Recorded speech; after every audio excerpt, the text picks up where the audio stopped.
నమస్కారం గురుగారు. శ్రీమాత్రే నమ. గురుగారు చెప్పండి, ఈ దక్షిణ దిక్కు యొక్క ప్రాధాన్యత ఏమిటి?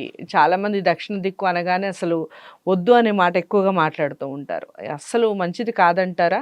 ఎవరికి మంచిది? ఈ విషయం గురించి చెప్పండి. సాధారణంగా ఏంటంటే అన్ని దిక్కులు కూడా సమానమైనవే, 4 దిక్కులు సమానమైనవి.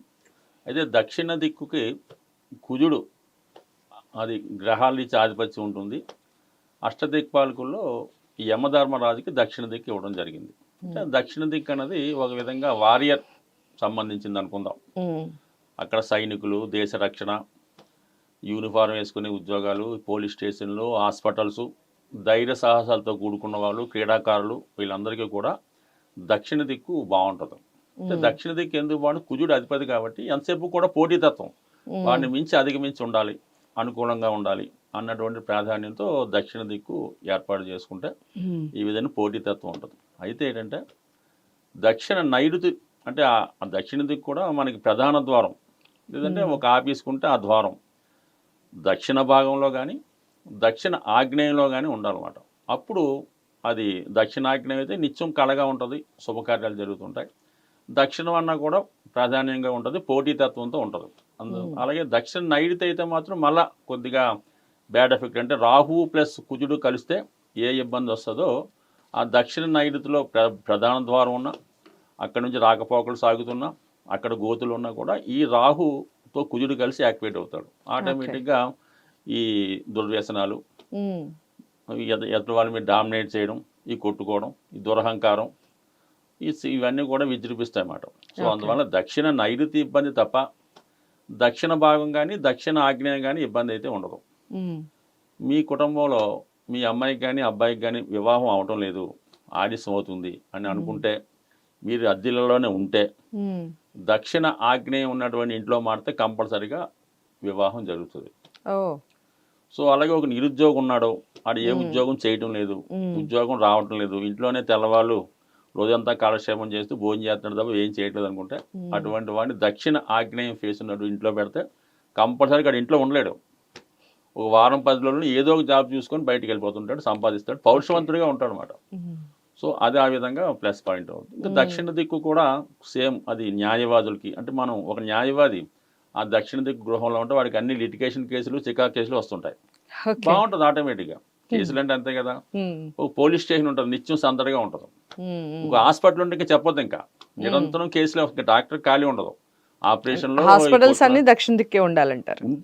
ఉంటే వాళ్ళు బిజీగా ఉంటారు, వాళ్ళకి బిజీగా ఉంటుంది, పేషెంట్కి బిజీగా ఉండదు. అంటే అది సందడిగా ఉంటుందండి. ఎంతసేపు కూడా కొద్దిగా అలా సందడిగా హ్యాపీగా రావడం జరుగుతుంటుంది. సరే మన విద్యా సంస్థలు ఉన్నాయనుకోండి, దక్షిణ ఫేసింగ్లో విద్యా సంస్థలు ఉంటే వాళ్ళు చదువు మీద శ్రద్ధ లేకుండా ఒకరిని కొట్టుకోవడంలో ప్రాధాన్యత ఇస్తుంటారు. సో అందువల్ల ఏంటంటే కొద్దిగా బిజీగా ఉన్న వాళ్ళకి అన్నింటిలో కూడా ప్లస్లో ఉంటాయి, అన్నింటిలో కూడా మైనస్లో ఉంటాయి. ఉన్నటువంటి మిగతా వాస్తు అంతా కూడా ఆ ప్రభావం చూపిస్తుంది. సో దక్షిణ దిక్కు ఏంటంటే మనకి అది యమస్థానం అని, దానికి యముడు అధిపతి కాబట్టి మన గడియారం కూడా దక్షిణ వైపు గోడ పెట్టకూడదు. కారణం టైం నెక్స్ట్ పోతుంటుంది అండి, టైం అయిపోయినట్టు ఇంకా. అందుకని దక్షిణ వైపు గోడకి పెట్టకూడదు గడియారం. ఇంకోటి ఏంటంటే తిరగని గడియారం కూడా ఏ గోడకి పెట్టకూడదు, గడియారం వర్క్ చేస్తూ ఉండాలి. ఈ ఫోటో ఫ్రేమ్స్ పెట్టచ్చండి? ఫోటో ఫ్రేమ్స్ దక్షిణ వైపు పెట్టుకోవచ్చు, పెద్దవాళ్ళు చెప్పాం కిందక. అలా చనిపోయిన వాళ్ళు కాదు, మామూలు ఫోటో ఫ్రేమ్స్ గడియారం పెట్టకూడదు. అది మనకి వెనకాల మన బాబు ఫోటో అని పెట్టి దాని మీద గడియారం పెడుతున్నారు, అది కూడా పెట్టకూడదు. తిరగని గడియారం మన చేతికి కట్టుకోకూడదు, ఇంట్లోనూ ఉండకూడదు, అసలు గోడకి కూడా పెట్టుకోకూడదు. అసలు దక్షిణం గోడకి అసలు గోడ గడియారం పెట్టుకోకూడదు. అలాగే దక్షిణ వైపు తిరిగి భోజనం కూడా చేయకూడదు, అది కొద్దిగా ఆ కుజుడి ఎనర్జీ పడి కొద్దిగా ఇబ్బంది పెడుతుందని. అలాగే టీవీ కూడా దక్షిణం కూడా పెట్టకూడదు. నిరంతరం అంటే దక్షిణ వైపు మనం ఫోకస్ పెడితే ఆ యముడు సంబంధించినటువంటి క్వాలిటీ, ఆ కుజుడు సంబంధించిన క్వాలిటీ వచ్చేస్తుంటుంది అన్నమాట. కోపం వచ్చేస్తుంటుంది, ఒక అగ్రెసివ్నెస్ వచ్చేస్తుంటుంది, ఓర్పు తగ్గిపోతుంటుంది, ఏదో అన్నంత ఎనర్జీ పెరుగుతుంటుంది అన్నమాట. ఎక్కడ పెట్టాలంటారు అసలు గడియారం? దాని తప్ప ఎక్కడైనా పెట్టుకోవచ్చు. దక్షిణ దిక్కు తప్ప మిగిలిన 3 దిక్కుల్లో ఎక్కడైనా పెట్టుకోవచ్చు. ఆ దక్షిణ వైపు అంటే అది యమస్థానం, అందువల్ల ఏంటంటే అక్కడ పెట్టకూడదు. గడియారం ఎక్కువసేపు పడే దృష్టి పెట్టకూడదు. ఆఖరి చదువుకున్న పిల్లలు కూడా దక్షిణం వైపు చూసుకుంటూ చదవకూడదు. అంటే టేబుల్ దక్షిణ వైపు ఉండకూడదు. ఖచ్చితంగా ఆ విద్యార్థికి ఎంతసేపు కూడా ఈ సినిమాలు, ఇంకా ఫైటింగ్లు, రేసులు, గుర్రాలు, అయ్యే తిరుగుతుంటాయి తప్ప చదువు మీద దృష్టి వెళ్ళదన్నమాట దక్షిణ వైపు చూస్తుంటే. ఓకే. అందుకని చదువుకునే విద్యార్థి ఎప్పుడు కూడా తూర్పు వైపు ముఖం పెట్టైనా చదువుకోవాలి, ఉత్తర వైపు ముఖం పెట్టైనా చదువుకోవాలి. అంతే తప్ప అటువైపు ఎట్టి పరిస్థితుల్లో కూడా కూర్చొని చదువుకోకూడదు అన్నమాట. సో ఆ ఓకే. విధంగా ఈ దక్షిణ భాగంలో అన్నది కొద్దిగా ఇబ్బందితో కూడుకున్నది. ఎందుకంటే పౌరుషవంతులు. అలాగే ఏంటంటే మనకేదో పెద్దవాళ్ళు ఇల్లు ఇచ్చారు, ఉమ్, అన్నదమ్ములు ఇద్దరు ఉంటారు. ఉమ్, ఆ పెద్దవాళ్ళు పోయిన తర్వాత ఇల్లు పంచుకోవాల్సి వస్తుంది. ఉమ్, పంచుకున్నప్పుడు సాధారణంగా ఏమంటారు, ఈ తూర్పు ఉత్తర భాగం చిన్నవాడికి, దక్షిణ పడమర భాగం పెద్దవాడికి అంటారు. ఉమ్, సాధారణంగా అలా తీసుకుంటారు. ఉమ్, ఆటోమేటిక్గా ఏమవుతుంది, ఈశాన్యం వైపు ఉత్తర భాగం వైపు తూర్పు వైపు ఉన్నవాడు చిన్నవాడికి వస్తుంది, ఆడు కంపల్సరీగా బాగుంటాడు. ఉమ్. ఆ పడమర వైపు దక్షిణం తీసుకున్న భాగంలో ఉన్నటువంటి పెద్దవాడు ఆటోమేటిక్గా బాగోడా? బాగుడు, అయ్యో. 100% బాగుడు. ఎందుకంటే వీడికి ఈశాన్యం నుంచి అన్ని వీడికి వచ్చి ఈశాన్యం స్పెషల్ అంతా వీడికి వచ్చేస్తుంది. ఆ, సో వాడికి నైరుతి దక్షిణం అంతా ఆడికి వస్తుంది. ఉమ్, పాజిటివ్ అంతా వీడికి వస్తుంది, నెగిటివ్ అంతా వాడికి వెళ్ళిపోద్ది. ఉమ్. అసలు పక్క పక్కన ఉండొచ్చు అంటారా? జనరల్గా అదే మరి. అందుకనే ఒక ఇల్లు పంచుకోవాల్సి వస్తే కంపల్సరీగా ఇద్దరు ఎవరో ఒకరు తీసుకొని మిగతా ఆస్తి ఉంటే వాళ్ళు తీసుకోవడం, కానీ ఉమ్, ఆ ఒక్క ఇల్లే ఉంటే ఎవరో ఒకరు కొద్దిగా రెండో వాడికి డబ్బు ఇచ్చే తీసుకోవాలి తప్ప ఒక ఇంట్లో అంటే ఒకే చూరు కింద అనేవారు పూర్వం, ఇప్పుడు ఒకే స్లాబ్ కింద ఉమ్, ఇద్దరు అన్నదమ్ములు కానీ అక్క చెల్లెలు కానీ అన్న చెల్లెలు కానీ ఎవరు కూడా ఉండకూడదు. అసలు ఓకే. రక్త సంబంధికులు ఎవరు కూడా ఒకే దాంట్లో ఉండకూడదు. ఒకవేళ మనం పెద్ద ఇచ్చి మనం పోషణ అదే అద్దెకిచ్చుకునే పరిస్థితులు అది వేరే సంగతి. ఉమ్. అలా కూడా అసలు అంటే ఇప్పుడు మీరు చెప్పేదాని ప్రకారం అపార్ట్మెంట్స్ లో ఉండకూడదండి? అపార్ట్మెంట్ అనేది ఇండిపెండెంట్గా ఉంటాయి కదా, ఇది పంచుకోవడం అయింది. ఓకే. ఓకే. అపార్ట్మెంట్లో దేనికది ఇల్లు కడతారు, దేనికది గృహప్రవేశం చేస్తాం, అది కట్టినప్పుడే అలా చేస్తాం. ఓకే. నేను చెప్పేది కట్టిన తర్వాత పంచుకోవడం ఇది. ఓకే. ఓకే. అదే మనం 2 పోర్షన్లుగా కట్టుకున్నారనుకోండి, అప్పుడు ఎవరి వాస్తవాలు కట్టుకుంటారు. ఉమ్, ఉమ్, సో అయినప్పుడు కూడా ఏంటంటే మన పెద్దవాళ్ళు చెప్పిన దాని ప్రకారం అన్నదమ్ములు అక్క చెల్లెలు ఒకే పక్కన ఉండడం వల్ల ఏంటంటే కొద్దిగా అంతరాలు చికాకులు వస్తుంటాయని, ఉమ్, ఏ ఇబ్బందులు వస్తాయి కాబట్టి దూరంగా ఉంటే మంచిదని ఆ పెద్దవాళ్ళు పెట్టారు. అందువల్ల ఏంటంటే ఒకే స్లాబ్ వేసి కట్టుకోకూడదు. మళ్ళీ ఇతని స్లాబ్ వేరు అతని స్లాబ్ వేరు, ఓకే ఉమ్, ఇద్దరు కలిపి ఒకే స్లాబ్ పెట్టుకోకూడదు. ఉమ్, ఉమ్. సో ఆ విధంగా అక్క చెల్లెలు పెట్టుకుంటే అది కొద్దిగా బాగుంటుందని ఆ శాస్త్ర ప్రకారం అలా పెట్టారు. దాని తర్వాత ఈ విధంగా పంచుకునేటప్పుడు కూడా ఈ విధంగా జాగ్రత్త చూసుకోవాలి. ఇలాగా ఓకే. ఒకే ఇంటిని మాత్రం ఇద్దరు పంచుకోకూడదు. ఉమ్, అలాగే సాధారణంగా అదే ఒకే చూరు కింద 3 పొయ్యిలు వెళ్ళకూడదు.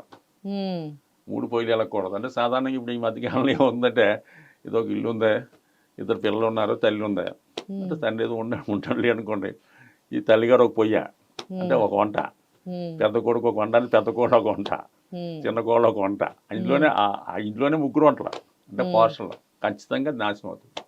ఓకే. ఇది ఒక చోట వండుకొని 3 తినొచ్చు, కానీ ఇలాగా ఒకే ఇంట్లో ఉండి ఒకే చూరుకుంది 3 వంటలు అంటే ఇంక అక్కడే అర్థమవుతుంది కదా. 3 పొయ్యిలు పెట్టకూడదు. అది కూడా కొంచెం సిద్ధాంతంగా ఉన్నది. ఓకే. అలాగే ఈ మీరు 3 పొయ్యిలు అన్నారు కాబట్టి ఈ విషయం చెప్పండి గురువుగారు. ఈ మధ్య కాలంలో ఈ స్టవ్ స్టవ్లు కూడా 3 పొయ్యిలు వాడకూడదు. వాడకూడదా? అప్పుడు ఏం చేయాలంటే ఇంకో పొయ్యి 4 అన్నా పెట్టాలి, ఓకే. 4 అన్నా పెట్టాలి. 3 పొయ్యిలు అసలు వాడకూడదు. ఉన్నదాన్నన్నా క్లోజ్ చేయాలి తప్ప ఈ 3 సంఖ్య అన్నది అక్కడ రాకూడదు. ఉమ్, ఉమ్, ఉమ్. అలాంటప్పుడు చిన్న పొయ్యి కూడా పెట్టుకోవాలి తప్ప ఈ 3 అన్నది వాడకూడదు. ఓకే. అందుకే ఇప్పుడు 4 పెట్టాడు. అవును. So okay. అదొక సిద్ధాంతం. అందుకని ఇలాగ ఒకే చూరు కింద 3 పొయ్యిలు ఇద్దరు పంచుకోవడం ఇబ్బంది ఉంది. ఓకే. ఈ దక్షిణ భాగం అన్నది కొద్దిగా జాగ్రత్తగా లేకపోతే చిన్న చిన్న చికాకులు, అంటే దక్షిణం అంటే యముడు కుజుడు కాబట్టి దానికి ఇలాగా యాక్సిడెంట్లు, ప్రమాదాలు, రక్తానికి సంబంధించిన కొట్టుకోవడాలు జరుగుతుంటాయి. ఉమ్, ఉమ్. సో అందువల్ల ఏంటంటే అది కొద్దిగా అది కరెక్ట్గా ఉంటే ఖచ్చితంగా ఇంప్రూవ్మెంట్ అవుతాడు. అందులో ఉండి ఒక స్పోర్ట్స్కి వెళ్ళినా సెలెక్ట్ అవుతాడు, ఉమ్, ఓ పోలీసు ఉద్యోగానికి వెళ్ళినా సెలెక్ట్ అవుతాడు, ఆ పిల్లవాడు నేవీకి వెళ్తాడు, హిఫ్ట్కి వెళ్తాడు, ఇంట్లో ఖాళీగా మాత్రం ఉండడు, ఉమ్. ఏమైనా చేయనివాడు. ఓకే. అది కరెక్ట్గా ఉంటే వాడు మంచి మార్గంలో వెళ్ళి బ్రహ్మాండంగా రాయిన అవుతాడు. ఉమ్. అదే నైరుతి అది బాగుండి ఇలాగ ఉండి అది వేరే యాంగిల్లో వాడు బయట కింగ్ అవుతాడు. ఓకే. ఆ విధంగా కింగ్ అవుతాడు వాడు. ఆ. అందువల్ల ఏంటంటే ఇది ఏదన్నా యాక్షన్ తొందరగా ఇస్తుంది, ఉమ్, ఉమ్. యాక్షన్ ఓరియంటెడ్ మాట, ఇమీడియట్ యాక్షన్. ఓకే. అందువల్ల ఏంటంటే అది కొంతమంది జడుస్తూ ఉంటారు. జాగ్రత్తగా ఉంటే అది బ్రహ్మాండంగా అసలు బాగుంటుంది. బిజినెస్ సెంటర్లో దక్షిణ వైపు జరిగిన అంటే ఎప్పుడు బిజీగా ఉంటాడు. ఉమ్, ఆ ఉమ్. కస్టమర్ వచ్చి మనం 2-3 10 మంది కస్టమర్లు ఒకేసారి వస్తారు, నాకు లేట్గా ఇచ్చాను ఒకటి దెబ్బలాడుతుంటాడు. ఉమ్, ఉమ్. సో ఈ విధంగా బిజీగా ఉంటుంది దక్షిణ వైపు ఎప్పుడు కూడా. అంటే ఓకే. ఏదైనా జీవితం అభివృద్ధి చెందాలన్నా, జీవితంలో పైకి రావాలన్నా దక్షిణ ఇంట్లోనే బెటర్. ఓకే. ప్రశాంతంగా ఉన్నవాళ్ళు పడమరు అనుకోండి, ఉమ్, హ్యాపీగా ఉంటుంది ఏ పెన్షనర్కో. ఉమ్. అందుకని దక్షిణం అన్నది ప్రిఫర్ చేస్తే అన్నీ బాగుంటాయి, ఆ. జాగ్రత్తగా ఉంటే బాగుంటుంది. బట్ దక్షిణ వైపు ఎన్నో దోషాలు ఉన్నవాళ్ళు ఆంజనేయ స్వామిని ఎక్కువగా పూజించుకోవడం, ఉమ్, మంగళవారం హనుమాన్ టెంపుల్కి వెళ్ళటం, ఉమ్. హనుమాన్ పూజించుకోవడం, ఆ సింధూరం అనేది బొట్టు పెట్టుకోవడం, ఏదో ఆయన చేయించుకుంటూ ఉంటే దక్షిణ దిక్కుని బ్రహ్మాండంగా మార్చేస్తాడు ఆయన, ఓకే. సూపర్గా ఉంటుంది. దాని తర్వాత ఏంటంటే దక్షిణామూర్తి ఫోటో అని ఉంటుంది. దక్షిణ దిక్కు ఫేసింగ్ ఉన్నవాళ్ళు దక్షిణామూర్తి ఫోటో తెచ్చి ఉత్తరం వైపు గోడకి పెడితే దక్షిణం చూస్తుంది కదా, అవును. ఆ ఉత్తరం వైపు గోడ పెట్టినా కూడా దక్షిణ దిక్కు ఉన్నటువంటి దోషాలు అంటే ఏం లేదు, మంచిగా చెడవచ్చు, దాన్ని న్యూట్రలైజ్ చేస్తుంటారు. ఈ రెండు విధాలు చేసుకుంటే దక్షిణంలో ఉన్నాడు కంపల్సరీగా ఎమ్మెల్యేనే మినిస్టర్నే అవుతాడు, నో డౌట్. ఓకే.